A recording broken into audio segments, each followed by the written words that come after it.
For What's Hot, where we talk about the stories that have everybody talking. And we are joined by Susie Falk from the Falk Group Public Relations and Relationship Expert Barb Bartlein from the People Pro. A lawsuit has been filed in the mass shooting at a Colorado movie theater. That, according to TMZ. A man who survived the attack but lost his best friend is targeting 3 defendants for negligence: Holmes' doctors, Warner Brothers, and the theater where the movie was showing. Do you think entities other than the shooter himself are responsible, and does the lawsuit have any legs? Well, you know, I think that this guy is another whack job looking for a little notoriety, just like what we saw during the shooting. You know, honestly, I don't think, at least in 2 of the 3 situations, he's got a leg to stand on. Perhaps the theater with the exit door, you know, I think he's complaining that the alarm didn't go off when the exit door opened when Holmes ran out. So maybe he's got a case there, but you know, to say Holmes' doctors are responsible for this is totally ridiculous, as is holding the studio, the movie studio, responsible for this guy's behavior. So I think this guy's kind of nuts and just looking for a little press attention. Well, and I think he's also looking for some deep pockets, hence the suit against the movie theater chain and going Warner after Brothers. the doctor.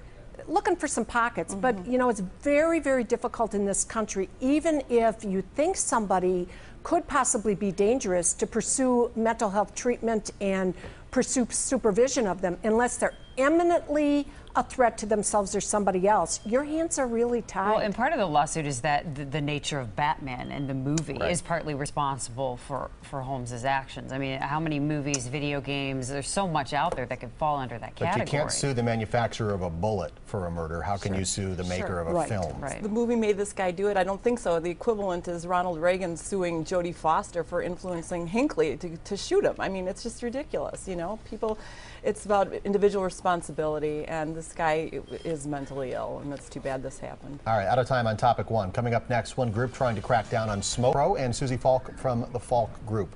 $160,000 is going to go towards trying to convince Wisconsin landlords to make more of their rentals smoke-free. Should smoking be banned indoors in Wisconsin apartments and community living? Without a question.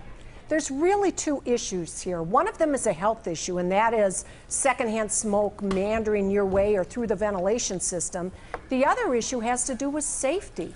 Smoking remains one of the #1 cause of house fires, and I'd sure hate to see my apartment go up in flames just because the idiot in the next apartment fell asleep with a cigarette in their bed. Yeah. These are federal dollars supporting this fund that is being then administrated to these organizations in Wisconsin, and I like the premise, but I don't think that you can get apartment dwellers to go completely smoke-free. You're always going to have 1 or 2 that are going to be smoking, and I hear that there is a demand for smoke-free apartments, and there's also demand for jobs and growing the economy, and I would really like to see maybe more apartment buildings. If the market really does exist and there's the need for these smoke-free environments, then I wish developers would go out there and build a few and call them smoke-free, and then I think it behooves the landlords to label them smoke-free, and I think you can market either way. You can go for the smokers or go for the non-smokers, but I think the market exists to build a few of these apartment buildings. So. I have a neighbor in my building who smokes, and the smell seeps into my place from time to time. They must smoke like chimneys in there. But I can't understand how you can prevent people from doing something in their own home. I'm in a condo space, building, yeah. for example. You can't stop somebody from doing that in their own home. Well, we've stopped them in the restaurants. We've stopped them. That's a public place, though. It is a public place. Even parts of the, the majority of the zoo, you can't smoke. Again, a public place. But when you have somebody smoking in their private apartment and it's filtering in the hall, it is filtering into a public place.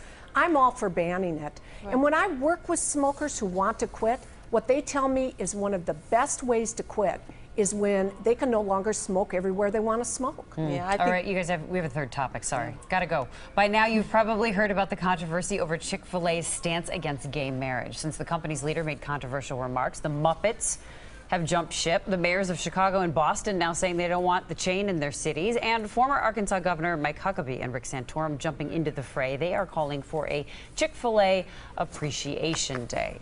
Well, you know what, Susie, I think you probably agree with this. The chain is definitely getting a lot of attention. So it's working in their favor that way, maybe. It sure is. And I think what you're going to have going on here is the Huckabee fans of the world are going to start eating at Chick-fil-A, and you're going to have some activists where it comes to gay rights that are going to stay away from Chick-fil-A. So probably it's going to be a zero net sum game.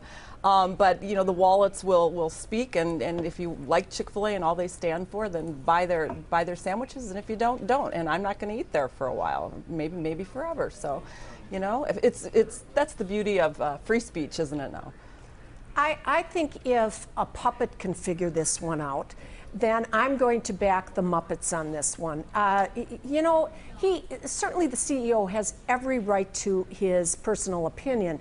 I think the issue that I take with this whole story is we really live in a world where we need more tolerance, more understanding, not a public figure coming out and again making really comments that indicate intolerance and bias. Okay, we're going to leave that there. Thank you all for joining us. I brought a pink tie just in case it became necessary with your outfits here today. We'll take a